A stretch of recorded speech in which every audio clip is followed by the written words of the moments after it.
Peace and welcome to the channel. All the research is done for UFC Fight Night Seattle. I am excited to show you what we found out. Alright, not going to make you wait for it either. First up on the card is the main event. We got Israel Adesanya going 5 rounds with Joe Pyfer.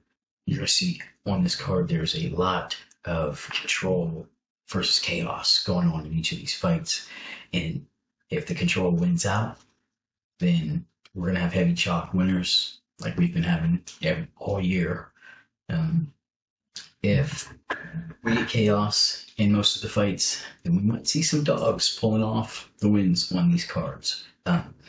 We peel back the outer layers on this card, you find out that there's some excellent matchmaking in some of these spots. And the main event is one of those spots. Israel Adesanya is on a bad run. He hasn't looked good in, hell, years, if depending on who you ask. Joe Pyfer has power advantage. Joe Pyfer has the recent, run of good fighting advantage.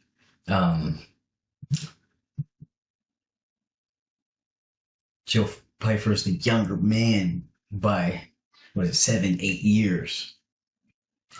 All of that, and still, Joe Pyfer might never in his life be a better fighter than Israel Adesanya. He's got power. He's got a shot. This is fighting. 2 men get in the ring. 2 women get in the ring. Everybody's got a shot. But I think the odds are pretty spot on this one. Every minute that this fight goes on is more likely that Israel Adesanya pulls Joe Pyfer into his world and does Israel Adesanya things. And I don't really see this one going any other way. Pyfer's window is early. He's got to capitalize. If Israel gets into his pace style bender, he's going to take home another W. Fights at middleweight. Jeez, yeah, Israel's lost 4 out of 5. We won't see. Next up, we've got Alexis Grasso versus Macy Barber, flyweight. Now, Grasso's the underdog on this one, but she's the one that wants the control. Macy wants to get in your face. She's going to want to trade blows. This is a rematch. Alexis Grasso won the first fight, but that fight was in, I think that fight was in 2019. These are 2 totally different people. Macy Barber was a child. No, I'm not going to say that. No one will say that, but if in this fight, it's just very simple. If Grasso can keep it clean, the Mexican can come out with the W.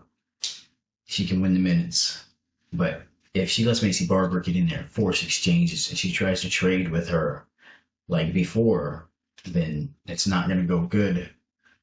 I would lean Macy Barber. I like Macy Barber a lot in this fight. Momentum, tempo are going to decide everything, and I think both of those sides favor her. If you look at her last 5,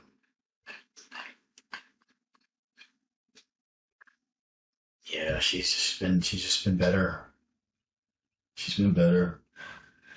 This is going to be a close fight. Don't get me wrong. Alexa Grasso will show up to party. She always does. Never fear that. The next one, I have one here.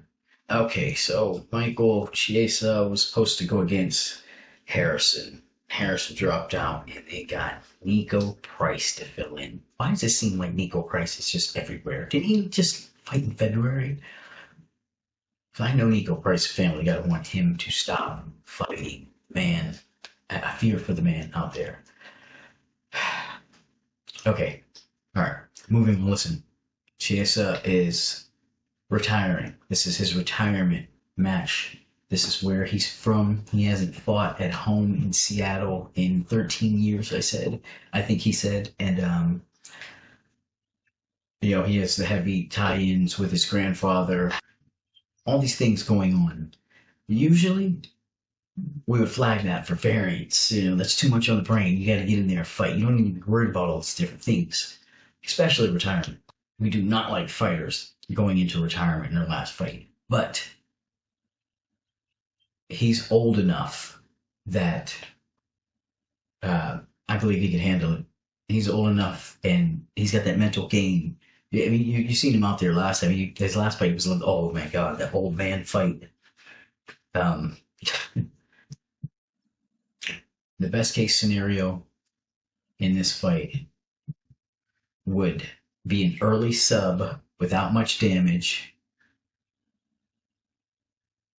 and Nico Price lays his gloves down in the ring right next to Michael's, and they both retire together. That would be fantastic to watch. Fights at welterweight, 3 rounds. Price has to land something real early, something real big for this fight to go any other way.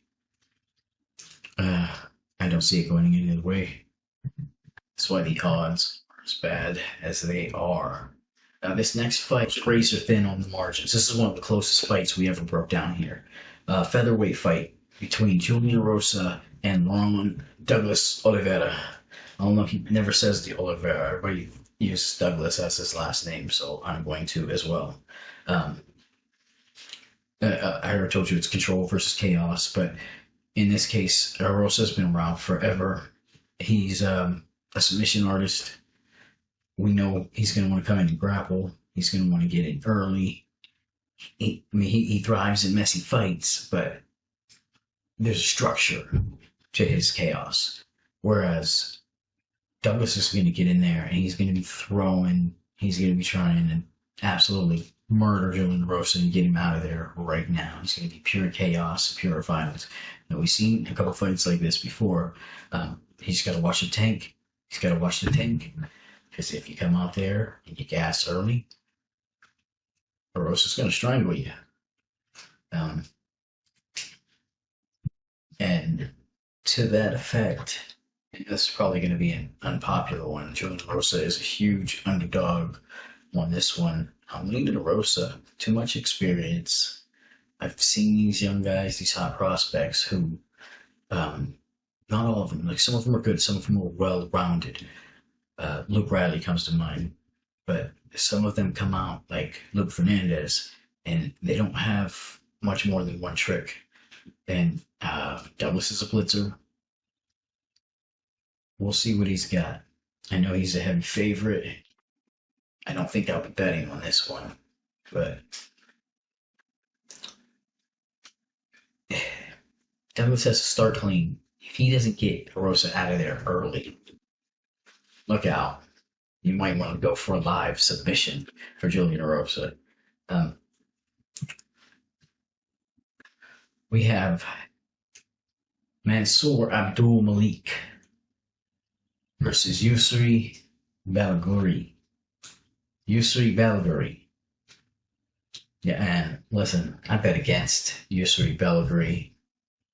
His first time up on the cards, and I love me some Mansour Abdul Malik. I think he's a fantastic fighter. I think he can mix up his phases of his fight a lot better than Balaguri. He actually uses grappling. He can disrupt range.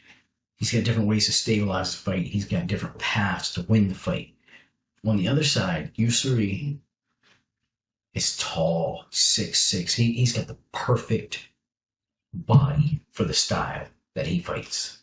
Yeah, a lot of guys try to get that, but not in the way that he looks like he could be special at times. And I know he's only in one fight. I mean, I've seen a lot of his non-UFC fights. He's only in one fight in UFC. He was a huge underdog. Won that fight. The thing about it is, he's got the heavy striking, the heavy power, the Muay Thai style.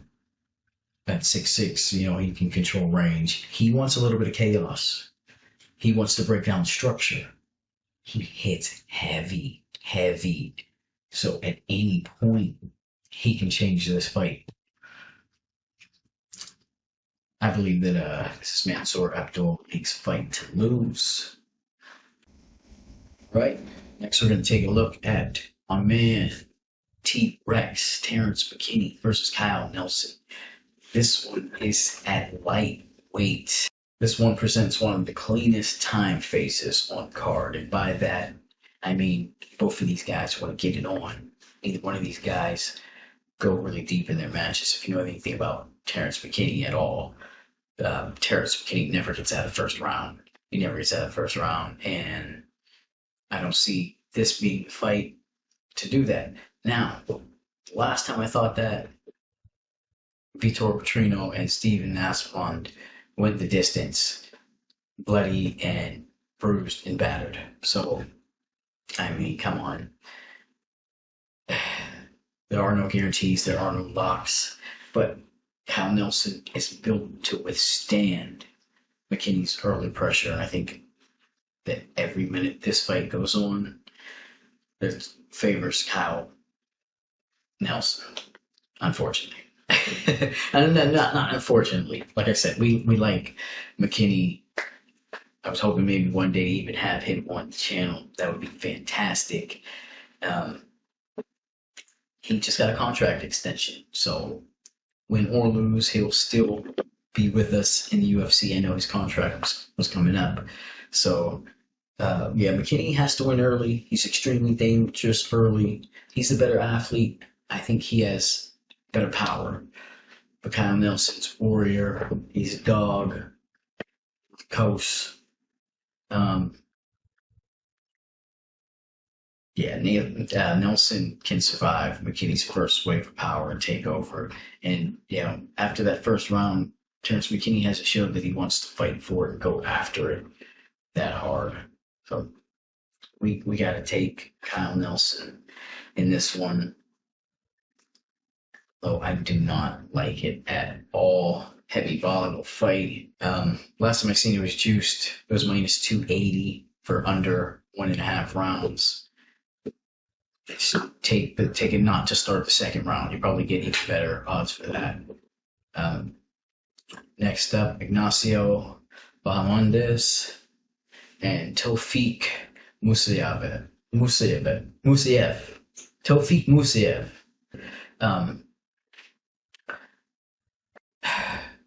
Bahamondes, he wins the range, volume, control. He controls the fight with his fists.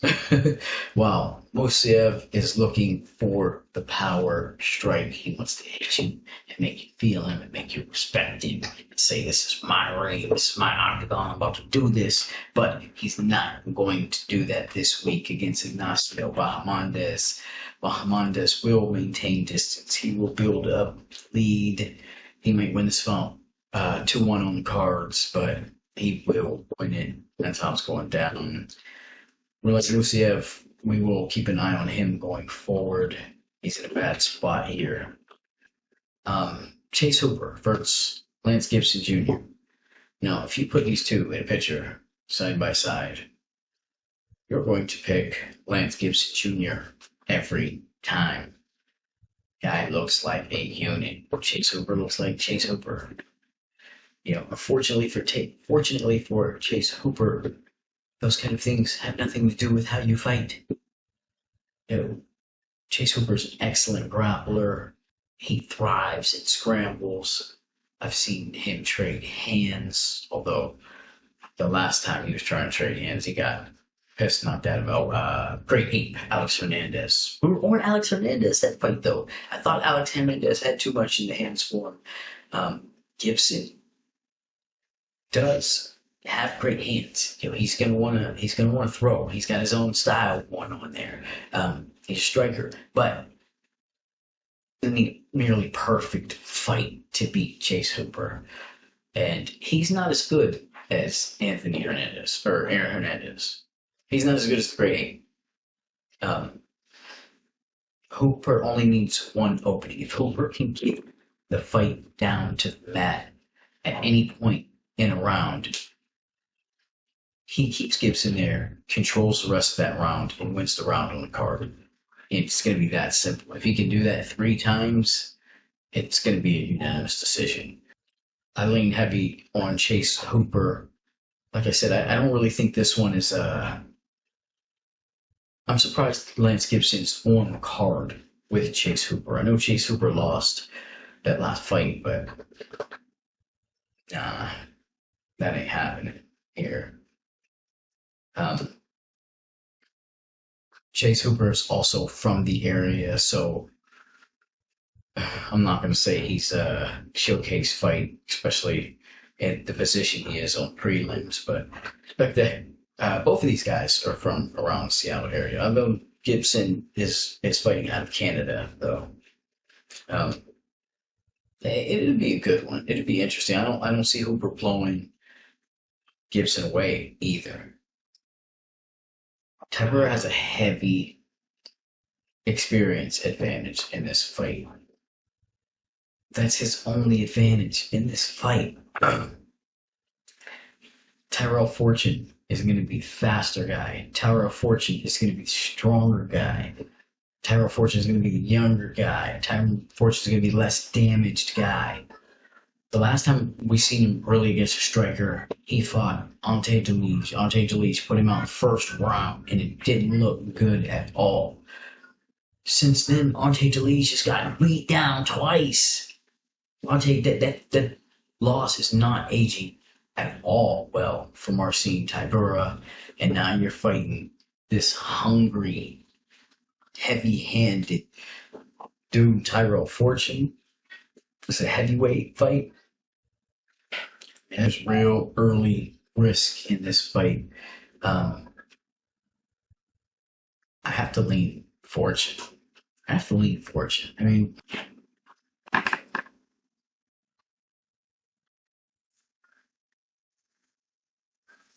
I can't get there with Marcin Tybura anymore. He's 40 years old, also now on the card. Plus, I heard something from somebody who's not no injury stuff like that, man. They just happened to see Tyrell Fortune in person, and they really like what they see from the kid. And I know that I really don't like what I see from Marcin Tybura. I think Tybura's done, man. He's toast. Next up, Casey O'Neill versus Gabriel Fernandez. Pressure versus composure. O'Neill wants to build control through pace. She's going to want to grapple. Fernandez wants to strike. She's got the better decision making. She's got the better timing. She can deny control, keep range. She can take over this fight. If she does not do those things, that Casey O'Neill can bank rounds and win MVP-esque type fight. Nobody wants to see that, but I mean that is her path to victory. She does have a path. Odds aren't real wide on this one.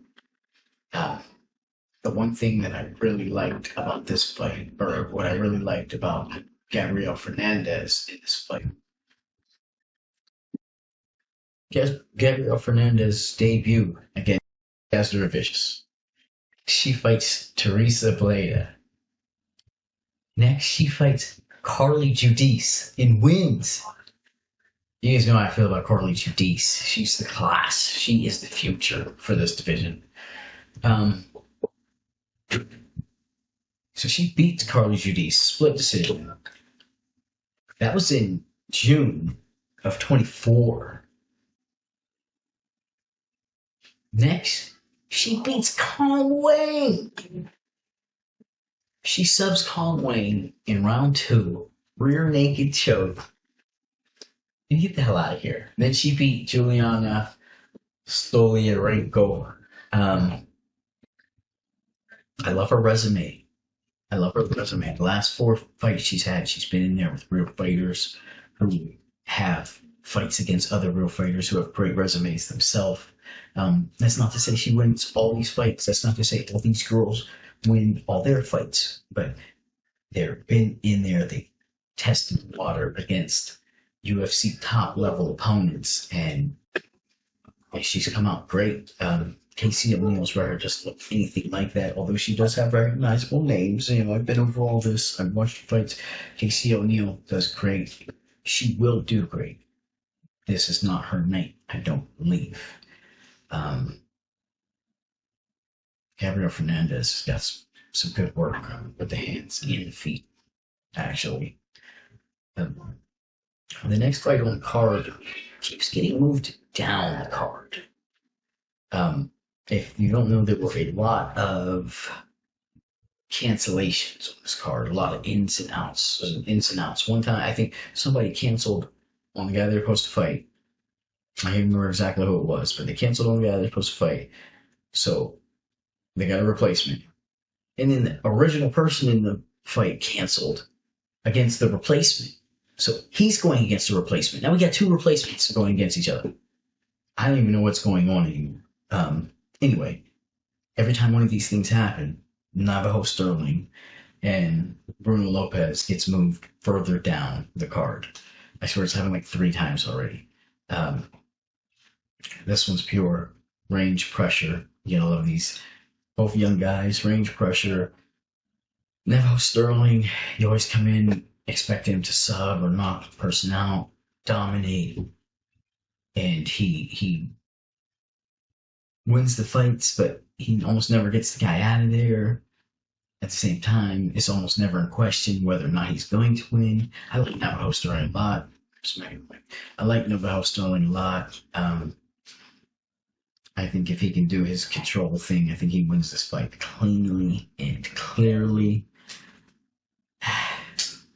Even if Bruno Lopez can do what he wants to do and turn this into a physical, close, dirty kind of fight, I still don't think he wins it. He's going to catch them big, heavy elbows from the alien dude. Navajo Sterling is I think he's a beast, man. He's going to be someone to look forward to in this division in the future. Light heavyweight, 205. Yeah, I wouldn't mind if he dropped down too. Never mind. His last fight, I think he had a bad weight cut. I did not like how he looked on scales. Navajo Sterling.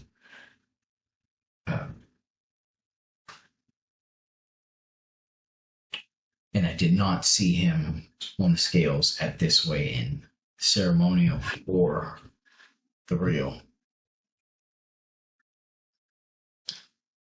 Okay, getting towards the end of it here at bantamweight, we've got Ricky Simon versus Adrian Yanez. Good records on here. I think this is the battle of the future gatekeeper right here. Ricky Simon wants to control, he wants to take down, he wants to get time, he wants to win rounds. Yanez wants, he's a boxer basically. He wants to strike, he wants clean exchanges, get out, he wants to treat it like it's a boxing match. Ricky Simon that, he's going to try to fight now, wait, he's up the middle, if he can of him, but if he can damage Simone enough coming in and gain some respect on some of these takedowns and whatnot that are about to come his way, is Yanez's path to victory in this fight. With more paths to victory, although this single path is a very strong one, almost like Usuri Belgrade.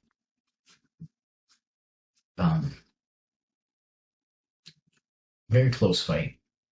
Very close on review and an interesting fight. I'm excited to watch that. Like I said, there's a lot of fights on this card that I'm excited for, that I thought they were excellent matches. Brazil and Alexa Thaynara at strawweight. Now, I mean, this fight isn't hard to pick, but I'm trying to decide like how this one goes. Thaynara is a different person out there. She's dictating pace. She's controlling fights. She's showing power. She's showing skill.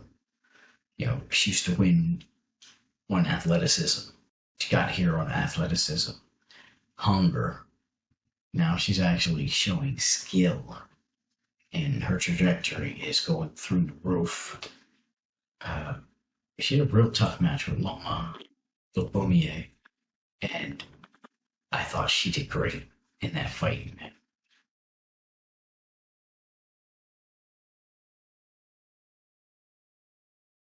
You know,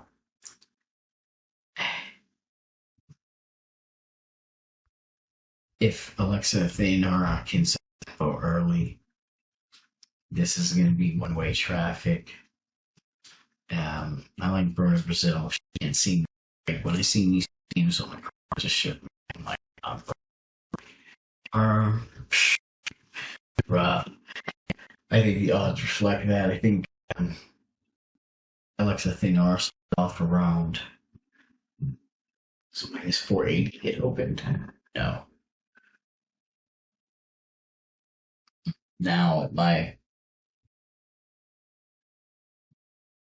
minus 525. But now I just seen today it was minus 720, going even wider. And the line is like sailed over the moon. Alexa Theanora all day. Lock that one up. Alright, man, that's it. You know, these breakdown videos don't always go and what I'm study drive on the videos, but that's really anything. Spending the time with me. Like the video if you want. Subscribe if you like. We'll see you next time, man. This has been a gold. I think next time I'm gonna drop a red. Matter of fact. Ready? Yeah, I'm gonna drop a red right now, right after this. So I'm gonna edit this video, pump it out, and then I'm gonna hit y'all with a red video. Right? You like red, right? That's what we do this for, the reds. Alright, man, I'm out here.